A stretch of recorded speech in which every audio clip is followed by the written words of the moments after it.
Hi friends, स्वागत है आप सभी का हमारे channel current affairs daily dose में। आज है 4 नवंबर 2020 और आज के वीडियो में हम बात करने वाले हैं आज की करंट अफेयर्स पर बेस्ड क्वेश्चंस और उनसे रिलेटेड फैक्ट्स के बारे में। So let's get started. आज का पहला सवाल है, हाल ही में किस राज्य सरकार ने चीनी पटाखों के आयात या बिक्री को दंडनीय अपराध घोषित किया है? Which state government has recently declared the import or sale of Chinese firecrackers a punishable offense? Option A, Bihar, B, Punjab, C, Haryana, and D, Jharkhand. So the right answer is option C, Haryana. Haryana government ने राज्य में imported पटाखों को रखने और बेचने को अवैध घोषित किया है।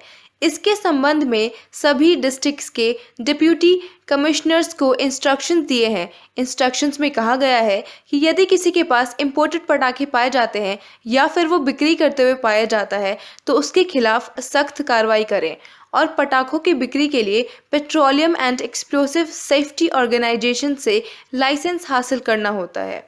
सेकेंड क्वेश्चन इज, भारत के बॉक्सर अमित पंघाल और संजीत ने हाल ही में फ्रांस में खेली गई अलेक्सिस वेस्टाइन इंटरनेशनल मुक्केबाजी टूर्नामेंट के अंदर इनमें से कौन सा पदक अपने नाम किया है?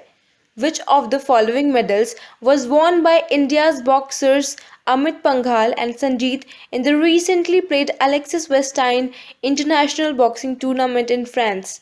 Option A, Rajat Padak, that is silver medal. Option B, कांस्य पदक, that is bronze medal.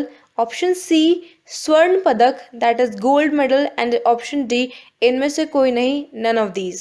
So the right answer is option C, स्वर्ण पदक, that is gold medal. World championship के सिल्वर मेडलिस्ट अमित पंघाल और संजीत ने कोरोना वायरस पैंडेमिक के बाद पहली प्रतियोगिता में गोल्ड मेडल जीता है। एशियन गेम्स के चैंपियन और कॉमनवेल्थ गेम के सिल्वर मेडलिस्ट अमित ने अमेरिका के रेने अब्राहम को मुकाबले में 3-0 से हराया और इंडिया ओपन गोल्ड मेडल विजेता संजीत ने फ्रांस के सोहेब बुफिया को मात दी है। क्वेश्चन 3 इज, ओडिशा सरकार ने इनमें से किस फर्राटा धाविका को समय से पहले पदोन्नति देने की घोषणा की है? Odisha government has announced the promotion of which of the following फर्राटा runners ahead of time? Option A, Dutee Chand, B, Himalas, C, Nirmala Sharan, and D, Sarabani Nanda. So the right answer is option A, Duti Chand.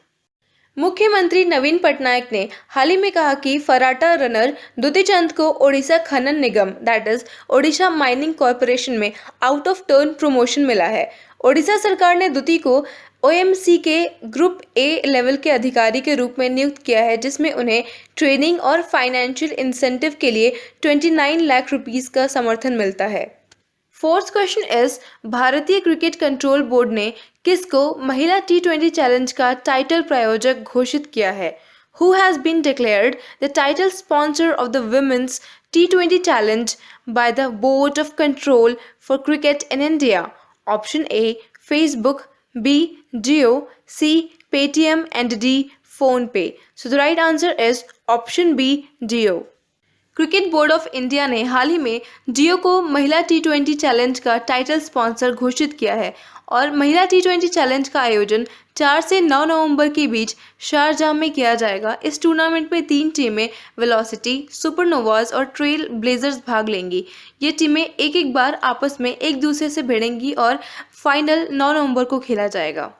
Fifth question is, 2020 की Emilia Romagna grand prix की विजेता कौन है? Who is the winner of the 2020 Emilia Romagna Grand Prix? Option A, Valtteri Bottas, B, Charles Leclerc, C, Max Verstappen, and D, Lewis Hamilton. So the right answer is option D, Lewis Hamilton. Lewis Hamilton ने 1 नवंबर 2020 को आयोजित Emilia Romagna grand prix 2020 जीता है। ये उनकी season की 9th जीत थी और उनके करियर की 93rd F1 जीत थी।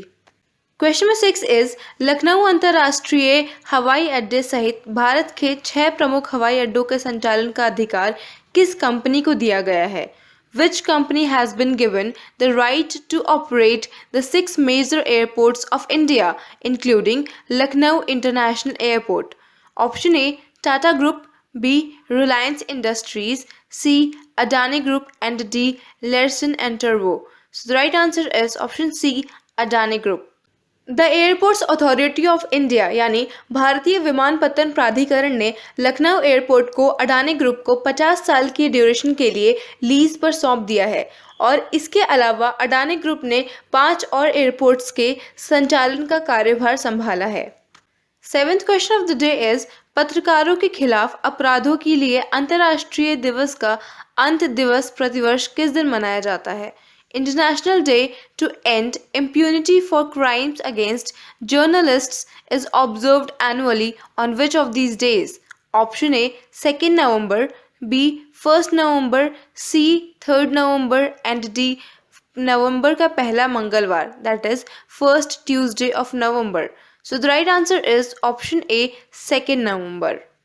पत्रकारों के खिलाफ अपराधों के लिए अंतर्राष्ट्रीय दिवस से अंत यानी the international day to end impunity for crimes against journalist 2 नवंबर को हर साल मनाया जाता है और 2020 का ये थीम है पत्रकारों की सुरक्षा करें, सत्य की रक्षा करें, that is protect journalist and protect the truth.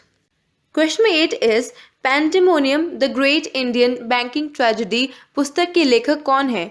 Who is the author of the book Pandemonium, the Great Indian Banking Tragedy? Option A, Purnima Menon, B, Tamal Bandhopadhyay, C, Shashi Tharoor, and D, Tapan Singhal. So the right answer is option B, Tamal Bandhopadhyay.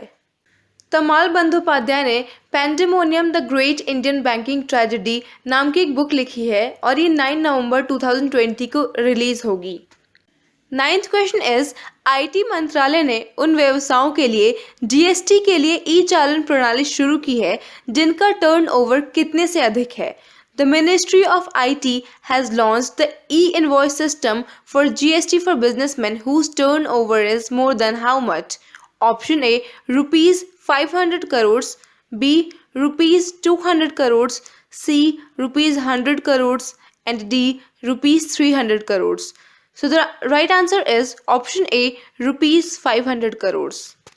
Ministry of electronics and IT ने NIC के साथ मिलकर 1 नवंबर 2020 को GST के लिए ई invoice system शुरू की थी जिसमें कुल टर्नओवर वित्तीय वर्ष में 500 करोड़ रुपए से अधिक का था। 10th क्वेश्चन इज भारत का पहला ई संसाधन केंद्र और वर्चुअल कोर्ट किस शहर में शुरू किया गया है? India's first e-resource center and virtual court has been launched in which city? Option A, Ahmedabad, B, Nagpur, C, New Delhi, and D, Mumbai. So the right answer is option B, Nagpur. Chief justice of India Sharad Arvind Bobde और supreme court के न्यायमूर्ति DY Chandrachud ने संयुक्त रूप से भारत के पहले e resource centre और नागपुर में न्यायिक अधिकारियों के प्रशिक्षण संस्थान में न्यायिक कौशल नाम के वर्चुअल कोर्ट का उद्घाटन किया है। 11th क्वेश्चन इज उस मंत्रालय का नाम बताइए जिसने सामरिक नीति और सुविधा ब्यूरो नामक रणनीति इकाई स्थापित करने के लिए मैसर्स इन्वेस्ट इंडिया के साथ सहयोग किया है। Name the ministry which has collaborated with the MS Invest India to set up a strategic policy unit called Strategic Policy and Facilitation Bureau. Option A, मानव संसाधन विकास मंत्रालय, that is Ministry of Human Resource Development. Option B, कानून और न्याय मंत्रालय, that is Ministry of Law and Justice. Option C, वित्त मंत्रालय, that is Ministry of Finance. And option D, Ayush मंत्रालय, that is Ministry of Ayush. So the right answer is option D, Ayush मंत्रालय, that is Ministry of Ayush. Ministry of Ayush ने रणनीति नीति और सुविधा bureau that is strategic policy and facilitation bureau नाम की एक रणनीतिक इकाई स्थापित करने के लिए MS इन्वेस्ट इंडिया के साथ सहयोग किया है। क्वेश्चन नंबर 12 इज CCI ने हाल ही में किस बीमा कंपनी द्वारा भारती AXA के अधिग्रहण को मंजूरी दी है? The CCI has recently approved the acquisition of Bharati AXA by which insurance company? Option A, ICICI Lombard, option B, HDFC Ergo, and option C, Bajaj Allianz, and D, Tata AIG. So the right answer is option A, ICICI Lombard. The competition commission of India ने ICICI Lombard general insurance company limited के द्वारा भारतीय AXA general insurance company limited के general insurance business के अधिग्रहण को प्रतियोगिता अधिनियम 31(1) के तहत मंजूरी दे दी है। तो फ्रेंड्स, इस क्वेश्चन का आंसर आपको नीचे कमेंट सेक्शन में देना है। भारत में पहली बार सौर ऊर्जा से चलने वाली लघु ट्रेन का उद्घाटन किस राज्य में किया गया था? The first ever solar energy driven miniature train in India has been inaugurated in which state?